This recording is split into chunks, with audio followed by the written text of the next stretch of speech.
All right. This is another topic. Even though I just did another video. I got a dream. I can't remember when. A few nights ago, and um, I did a video, and I don't know why I erased it, but I did. um, but it's on how things are more governed by God than we think there are, and also on a dream that I had with it, which is in reference to the very topic, but it involved him. But let's see. I'm trying to remember it. But basically, I mean, it started out, um, and like I saw, like it seemed like things were turning back in time. Like what I mean by that is our primitive nature kind of, so things were getting younger, and our primitive nature was more prevalent. um, I saw my mom's dog, whose name is Quincy, and basically, I mean, there's like the vision was is I saw the floor of the house. There was crap. Like you know how a dog gets pissed off and basically like takes pillows and tissue and whatever he can get his hands on, rips the shreds out of it and leaves it all over the ground. That's what I saw. That's the scene I saw. And he's actually gone after like toilet tissue before, but um, I believe that this stream was showing how the reins are coming off of dogs, and that we're no longer going to be able to control animals. Because I mean, he basically didn't care, and like I think I cornered him, and he basically still kept on going with what he was doing. The next scene was this guy. There was like a neighborhood scene, like I was outside on like my front porch kind of thing, and I could see like down in a valley, or not a valley, like down the road. There was a neighbor, I guess, doing trash or something down by the road, and he had his dog with him. My dog went after the dog, and he's the sweetest dog ever. If you know Tobias, it means God is good, and he is the sweetest dog that you'll one of the sweetest dogs you'll ever know. And he has never even remotely tried to bite anyone. And he went after the dog and attacked the dog. And then the owner tried to bring him back to the house and trying to like pull him off, pulled my dog off of his dog and kind of pulled him back to his house. And so I went over there and basically tried to get my dog back, and then my dog, I guess, in the next part of it was is I could see my dog going along the edge of the woods, and like he was peeing and sniffing and whatever, and he was not listening at all. It was like, okay, I'm gonna do my thing and not listen to you. So so he was doing his own thing, and I believe that this may be showing that our pets may not be able to uh, be controlled by us. There is, I can't remember if it's in Adam and Eve. Well, yeah, it was when God was talking about Adam and Eve and in the garden and that type of thing, that God made reference to how he made dogs dumb. And I don't mean dumb as in not smart. I mean there's like when God references like blind and deaf, it's like it's referenced like as in dumb. There's, and I can't remember the other words. But there's like dumb and there's whatever. And basically it's so God, but basically God did that for the animals, so we could control them, like our cows and our horses and other things, and we could domesticate animals so we can use them. And God did that so we can control it. So I believe that God's hand goes whoop, and now, and I don't know how quickly this will happen. However, I did hear a story of a dog start going against their owner, because this week my colleague at the park told me a story where she had a stack of toilet paper and the dog like had never messed with it and left it alone. And then one night when they got home, her dog had basically torn up all 6 rolls or however many, and it was all over the house. Basically showing that my dream was kind of confirmed in that way. But a lot of people don't realize, and a lot of the um, science was basically invented to get rid of God. There were scientific principles that were done to get rid of God, like to explain away the Big Bang Theory. I do believe that there was a starting point, and you can call it a Big Bang, and things went out from that point. And I do believe there may be multiple Earths and just different parts of whatever. And in the Apocrypha that I have, it says that God created, um, I think 6 planets. So he created, he references the sun and the moon as a planet, and then it was Mercury, Venus, Earth, Mars, and wait, Jupiter and Saturn. So I don't know if it was the moon. The sun was definitely involved. The moon, I don't know. But basically, um, Neptune, Uranus, and Pluto, I don't believe are out there. I think that those were CGI created, according to what I have read. Because if you read the creation story of the Apocrypha, it says that God made 6 planets. But I'm getting off. There's a whole lot of things in the creation story, and also if you look up Adam and Eve, it also will explain some of the stuff that how God does stuff. But the main book that a lot of people don't agree with is Enoch. Enoch was let's see, he was the grandfather of Noah. He was either grandfather or great grandfather of Noah. And you also had Methuselah that was in there. But they all came from the same line. But Enoch did live on this world, and he was one of 3 people that never died. He was raised, and Elijah was another one. And he basically was raised out of this world because of how righteous he was, and same with Elijah. And the Bible also makes reference that those 2 are the 2 witnesses. The Apocrypha clearly states that these 2 are going to be sent back, and those are going to have their way because they never died, and so they came and changed to their glorified body. Okay, I'm off topic. But Enoch talks about how the sun rotates around and goes in different portals. And I think it was like 72 portals, and one for like all every season. So the path slightly changed a little bit, but it would always end up in the same spot. So I don't believe, because of biblical and other references, that the Earth is round.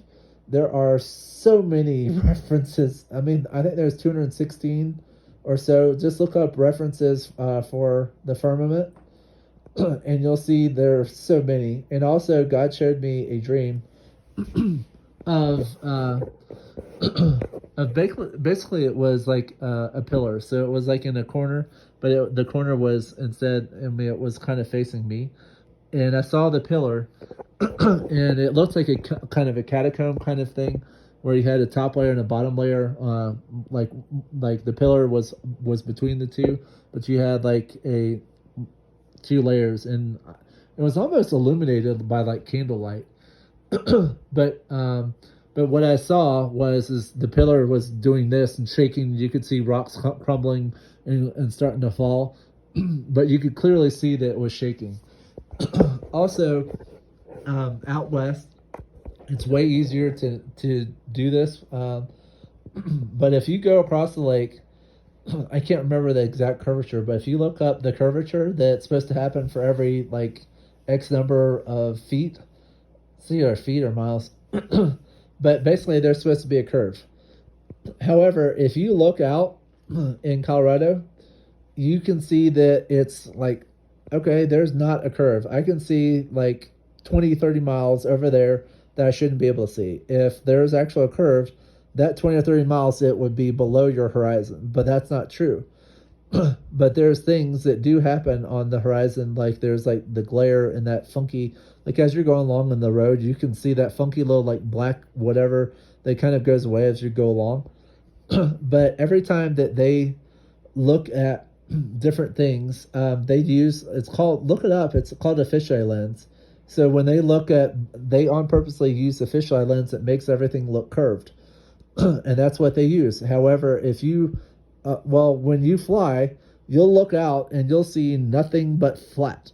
You'll see the clouds for miles and miles and miles. You don't see curves. And there are so many videos out there. If you look up flat Earth on Facebook, you can see video after video after video after video of where airline pilots say that no, there's not curvature at all. And the way that I've seen this explained is okay. So say that this square is the Earth, and what it is there Antarctica is not a continent. What there is there's actually so there's actually Antarctica is actually a big ice wall. It is a flipping big ice wall because if there is a Antarctic treaty, which you can look this up, I can't remember if it's the 60th or 80th parallel, but all the countries of the world have made a treaty, and you can't go south of that unless you're on a tour of Antarctica. The only two places that you can get to Antarctica, because they're the only two places that stick out from it. There's one that leaves from New Zealand because it's a little projection that goes in. But there's like New Zealand's up here, and you can basically fly to this projection and go to Antarctica. And basically, they make trips and make it look like Antarctica is so big and nothing but a vast ice. Also, you can also try this trick with the Antarctica. Go to Google Earth and try to do the distance around Antarctica. Every time, what it does is you'll see a big circle devoid of any type of distance, and it can't connect the dots. And I tried it, and I was like, "Holy crap!" So the other thing is so there. So you have that Antarctica ice wall, and then what it is you have this giant dome, and what they're actually looking at, and you can look this up too. It's called sky ice. But the firmament, they actually have taken chunks of the firmament and they call it sky ice, and it and it has to be really, really cold, otherwise it will disappear very quickly. And if you look at Genesis, it says that God separated the waters from below from the waters above. So it's almost like an hourglass, if you will. I mean, I kind of see it as an hourglass. I've never been shown the Earth. Even though I've seen like rapture dreams where you kind of see Earth in the background. I mean, it kind of looks like this. I mean, when I see it, it's kind of like this number, but I don't see the four sides. But in Enoch, it says that there are angels at the four corners of the world. Does a globe, so a rounded ball, does a ball have corners on it? No, it doesn't. I mean, and it clearly references that in Enoch. It says that God has people at the four corners. And he also says that there are, what is it, treasuries? Basically, I would say treasuries of snow, of hail, of rain, and everything else that are in heaven. And basically, God and his angels control all of it and how much of it hits the ground. If you look at Elijah and some of the Old Testament things, God made the earth stop. He also, in Elijah's time, I think it was Elijah, he made it stop raining for 2 years, and there was such a big drought that there was that no one had water in it because, and then they did a sacrifice, and what they did is they had a big amount of of timber, and basically they tried to light it on fire, and they couldn't light it and couldn't light it, and they tried all these tricks. And basically what Elijah said was, okay, now we're going to sacrifice to God, and this time we're going to cover it with water. So they covered it with water, and then God basically sent heaven, fire from heaven, and it lit up in seconds, obviously, and everyone worshipped him. So okay, so back to the square, or back to one square. Sorry, my dog jumped off. But what happens is the sun is not that far, because what it does is, like if you have like Arctic up here, and then you have Antarctic, so that's South Pole and North Pole. So what happens is during the winter time, the sun is down here, and I think it just goes faster. And then what it does is, as the seasons get closer and closer to our summer up here, it circles closer and closer and closer and kind of slows down, if you will. And so the seasons don't change. But if you look at the rays of the sun on a normal night, and when they come through the clouds, you'll notice that it does this. And it's not the light reflecting off of the dome, or off of the atmosphere. That's horse crap. If you've ever taken a prism and tried to refract light, it doesn't work.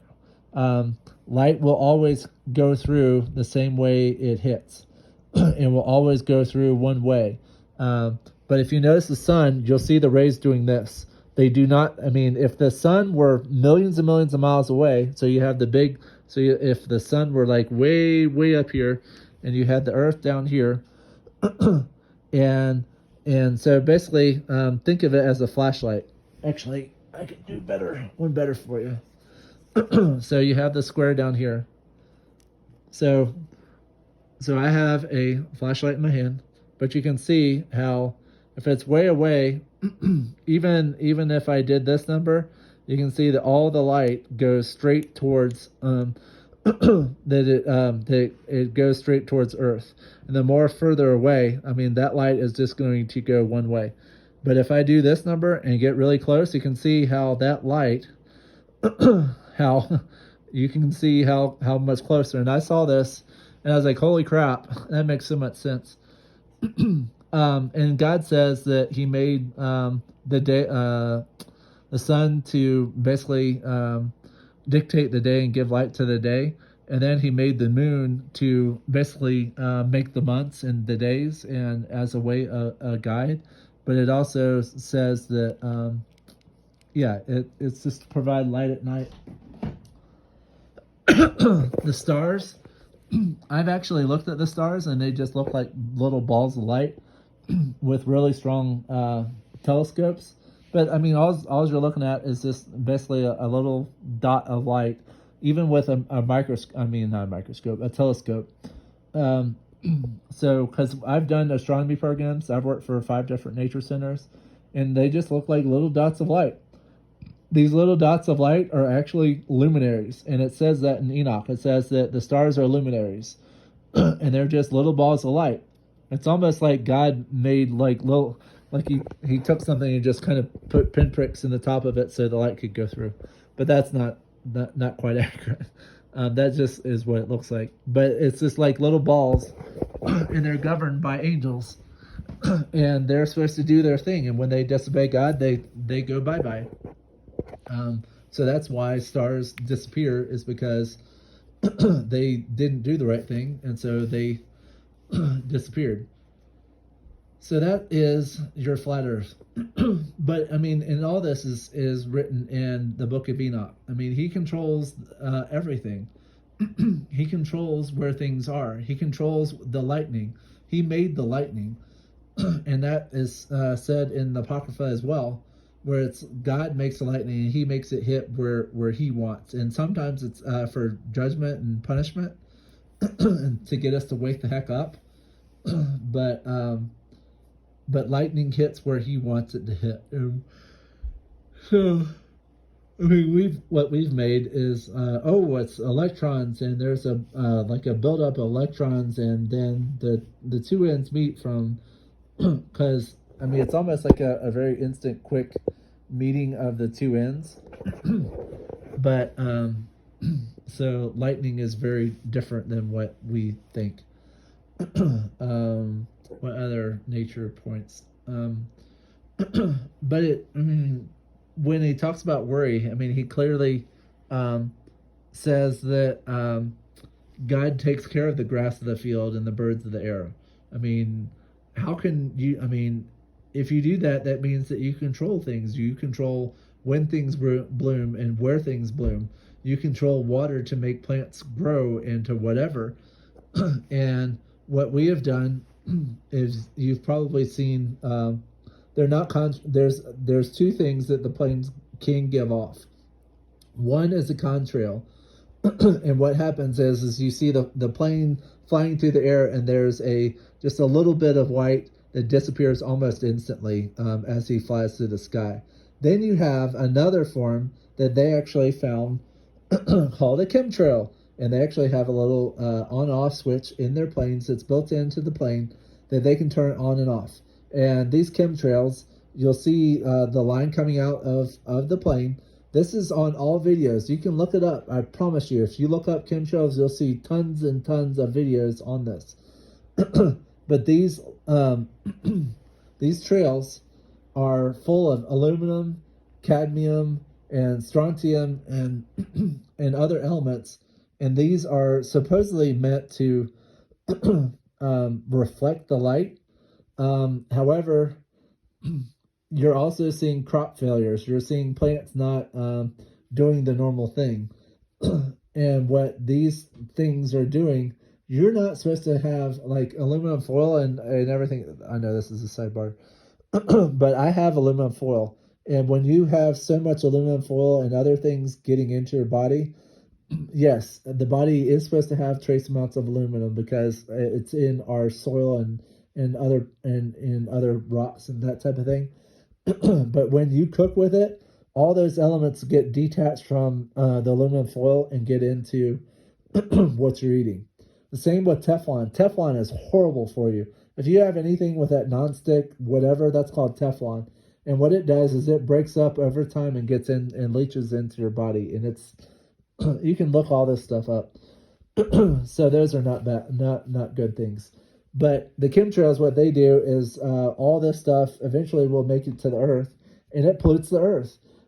All that stuff gets in our water, it gets in our ground source, it gets in our plants and animals, and it makes it so we get sick. It makes it so things don't survive the way that they should. And sorry, sneezing. But our government, and well, not just our government, the governments around the world have all tag teamed and want us to believe all these hoaxes. And what God has done in this end times is He is revealing all hidden knowledge. Look up question in antiquity. Look up basically like hidden knowledge and that type of thing, and you'll see that there are so many things that are going on under our noses, and we're like, holy crap.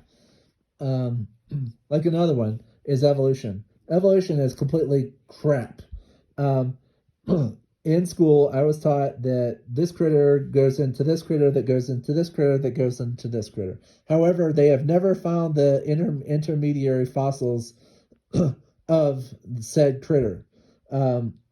They have seen, okay, well, there's this kind, there's that kind, there's this kind, there's this kind, but there are no intermediary fossils. They have never been able to find them.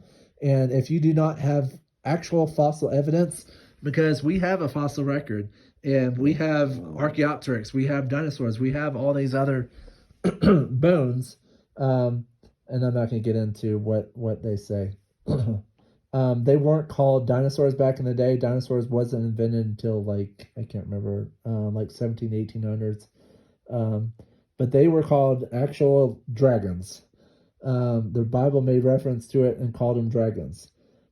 So these dinosaurs may have been, and what we see may not be accurate. They have put together these skeletons in various forms and fashions in order to create their hypothetical animals.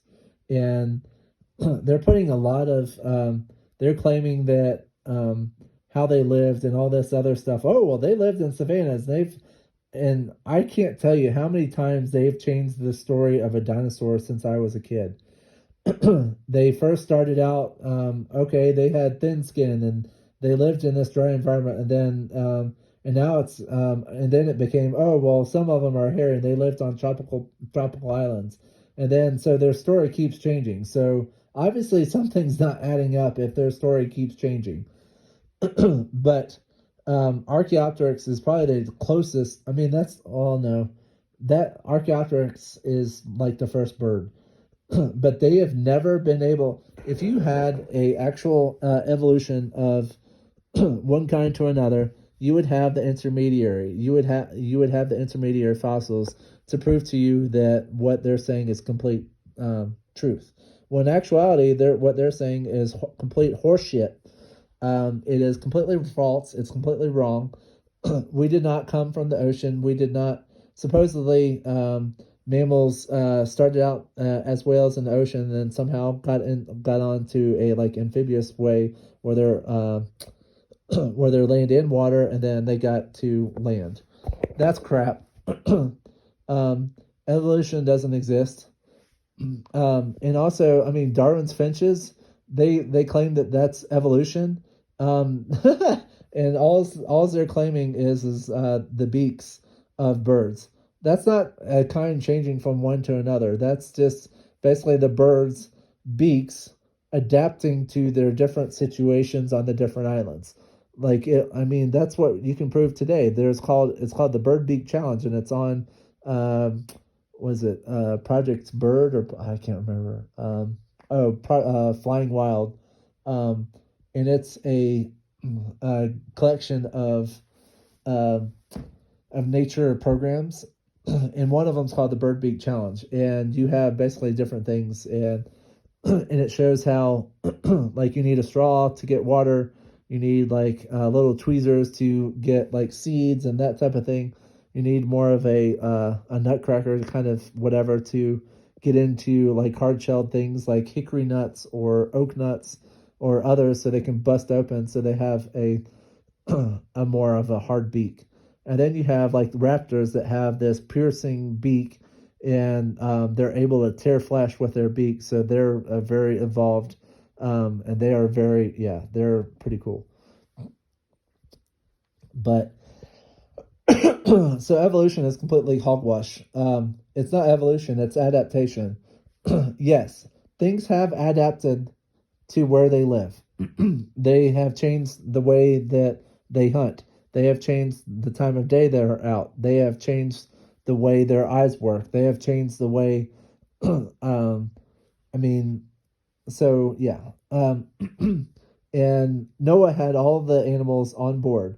He didn't have to have one of everything that we see today. All he had to do was have, okay, I have one dog, I have one cat, I have one horse, I have one this, and at that point, all those different kinds adapted into the forms you see today.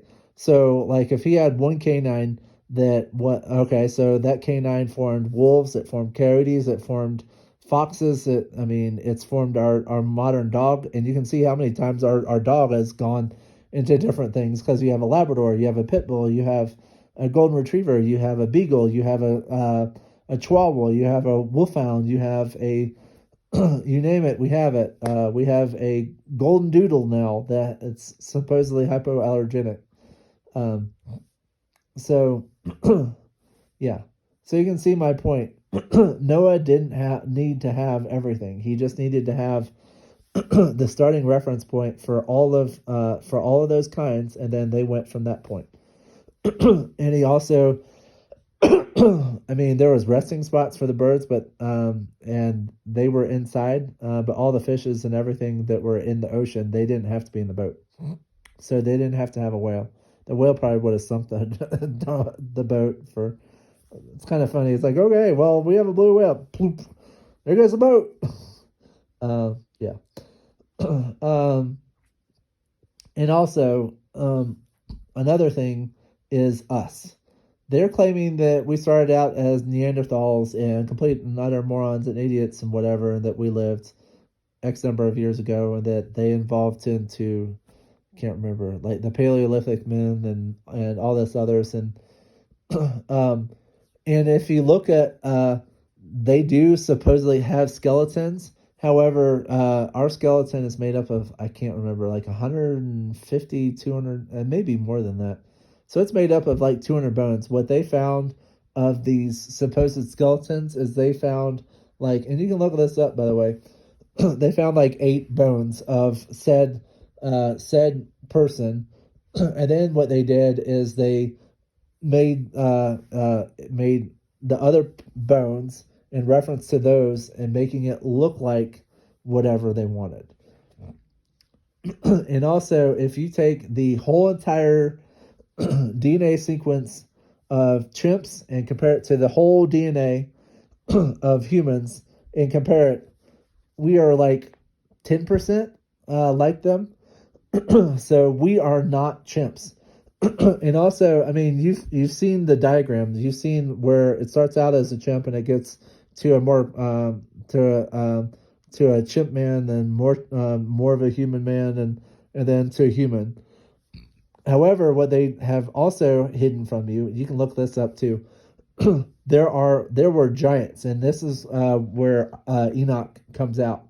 We know that the Anunnaki and the Nephilim are all coming out now. So we know that this is true. And there's also pictures. If you look up giant, like if you look up question antiquity, there are many references to how giants were around. There were these huge, tall, 30-foot people, and Enoch makes reference to them. In actuality, if you look up Old Testament people like the Canaanites and the Amorites, it said that they were giant people, flat out. So if you look up those different people, and what the modern people don't want is they don't want you to research these different groups. They want you to be so caught up in distractions of sports and what did Trump do and what did Biden do and all this other crap. They don't want you to have time to look up this stuff and go, hey, this crap is not right. Oh, we actually had giants back then. Oh, we actually, the Bible actually says this and not that. There are many false prophets out there and many false pastors, and I keep running into them right and left. There's people that have said that many people that have said that we're going to have a revival. I know this is off topic. That have said that we're going to have a major revival and that things are going to get better and all the swamp is going to be drained and everything's going to be good and people are going to come flooding back to God. Nowhere in the Revelation and Days of the Lord and everything else does it say anywhere in reference to that. It actually says the complete opposite. If you look at Matthew 24, if you look at Revelation, if you look at Daniel, if you look at Joel makes reference to the day of the Lord. If you look at all these, it says that you will be hated. You will be jailed for what you do. You will be taken in front of kings and queens and everyone else and hated for for what you do. And so, yes, there is nowhere in the Bible. And it also says days of Noah. How many people out of hundreds of thousands of people did God save? There was Noah, there was his wife, and there was his 3 sons. Plus the 3, so there were actually 3 more besides the 5. So you had Noah and his wife, and then you had the 3 sons, but they also had wives. So they had a combination of 8 people. So 8 out of several 100,000 people lived. And the Bible references the days of Noah with reference as to it's going to be exactly the same, where people are going to be marrying, they're going to be having all kinds of whatever, and clearly something is very wrong. And Noah, just like I am, and just like a whole lot of a very small percentage of people are warning, going, "This is the end. All hell is about to break loose. Chaos is about to ensue, and you're not listening." If we would just go back, just like in what was his name? Son of a the Moby Dick. What was his name? Basically, it's in reference to Nineveh. God basically said, to go to Nineveh, and he didn't want to do it, so he got thrown out and he got eaten by a whale. And he finally said, "Okay, I'll do it. I'll do it. Do it."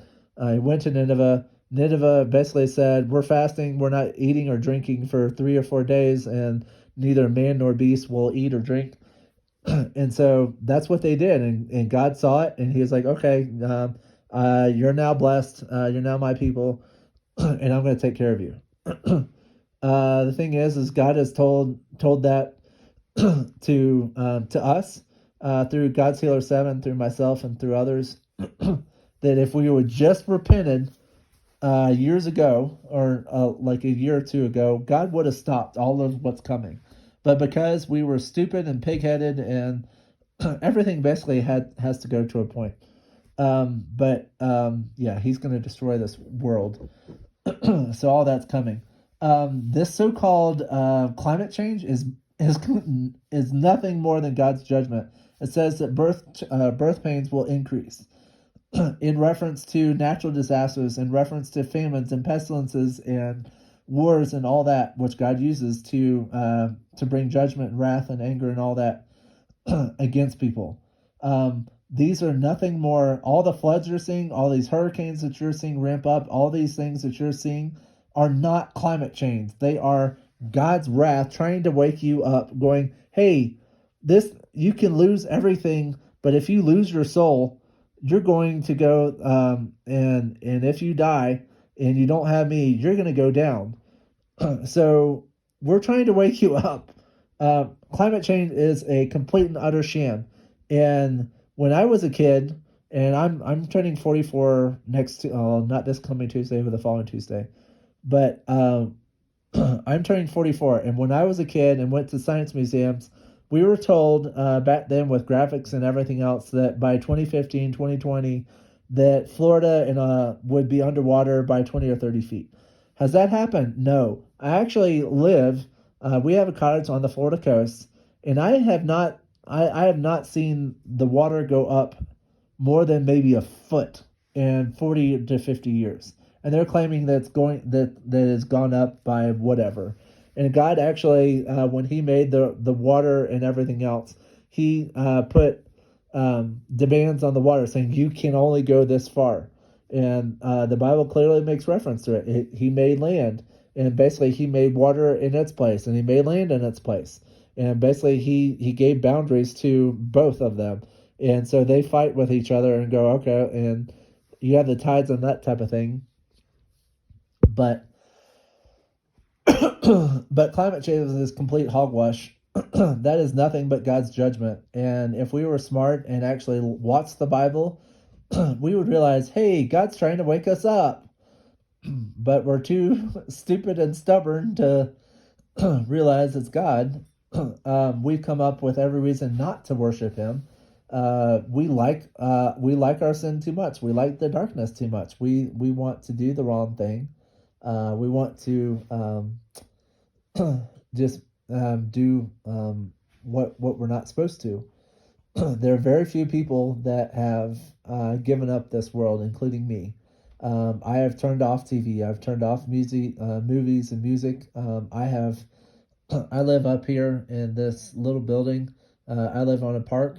I don't have cell reception. But God is trying to wake people up, and He wants people to go away from the modern world, which people are not doing. But he controls everything you see. He controls the amount of water that's on the land. He controls when plants will come out. He controls a lot of stuff, and what the elite and other people have tried to do is trying to alter these cycles and these different things. And so they're coming up with, it's called HARP, but they've come up with climate change machines. They've come up with weather altering devices. They see clouds and they do other things. Look it up. It's China has done this. We have done this. We've seeded clouds in order to make it rain or to make it more cloudy so the sun's rays don't come to the earth. um, let's see, anything else in reference to nature. um, I'm just trying to show you that what they have been pushing and telling you is complete hogwash. Your world is not the way that they're claiming. Our world, the plants around us and everything can be used for medicines and different things, and that's why they destroyed the Indians. By the way, they were people connected to the land. They knew how to live and work on the land and how to worship. And I kind of believe that they started out with God. They saw him, and I think that they may have even been a part of the Israelite clan that came over that tried to escape all the BS that was happening over in the Middle East. There's a history special with like the lost. I can't remember what it was called, but it basically, I mean, it showed how there were biblical things that they're all over the place. There are things here, like Hebrew languages and stones and different things that are underneath us that we don't know about. But Indians were definitely connected to the land. They took herbal supplements and different things from plants. So like, okay, I want you to eat this, this, and this for the next 3 days, and then eat that one, and then if you have any other trouble, come back to me. So they use plants, like that's how they healed themselves, and they and look at how, I mean, well, you can't look at them now, but back in the day, they knew how to use everything. They knew when seasons changed. They knew when fish ran. They knew how animals move from one place to another. So we've lost all that knowledge, and our certain people don't want us to attain that knowledge. Because I actually went to the Ute Museum recently trying to find a book on it's called ethnobotany, and couldn't find one. But there was I mean, some Indian clans or groupings of people do have more ethnobotany stuff, but the Utes were majorly. I mean, they were torn off their land. They were involved in massacres where the military shot and killed men, women, and children. I mean, look up the Meeker massacre. I mean, look up the different things and how people were just stripped of their land. It's like, okay, you're going to go live on this little plot of land that we can't really use, but you go live on it. So we treat them like crap. But yeah, they knew how to live off the land. So this is my spiel on nature and how God uses it. God, I mean, everything that you see outside was made by the hand of God. Everything, it is so complex and so intricate and so detailed. I mean, it's a wonder as to how everything moves. It's because God made it.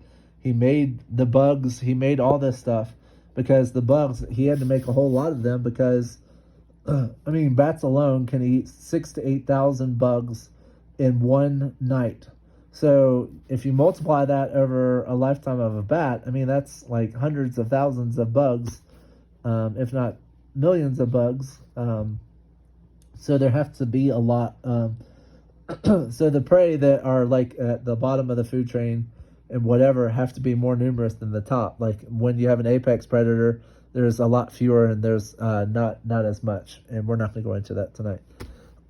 But everything around you, I mean, everything works together to in cycles and ways, and the moon dictates this. And that's why the sun revolves the way it does. And God clearly says that in the Apocrypha, even though it was hidden from us, clearly says that He's made multiple earths, and He's going to. And what He gave me in one of my prophetic messages is, I'm going to continue making them. He gets joy in making different creations and seeing what will happen. I can't wait to go to heaven and see the amazing creations that He has made, because I'm sure they're going to be pretty cool.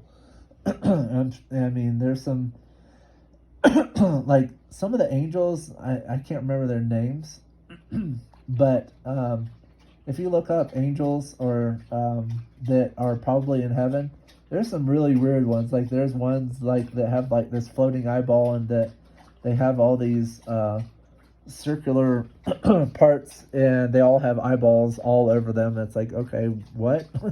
um, but yeah, there's some angels that have six wings, and there's some angels that have many more wings. And I believe that heaven's going to be way different than we think. Heaven is going to be an amazing place, and it's only going to be for God's chosen. In order to be His chosen, you have to follow His commandments. It says, if you love me, you'll follow my commandments. It says that, you have to believe, and you have to receive, and you have to forgive everyone, and you have to accept the blood of Yeshua, which is Jesus Christ. So, thank you for joining me. I have to let my dog out. That's why I'm getting up. But thank you for joining me, and I look forward to down the road. Bye.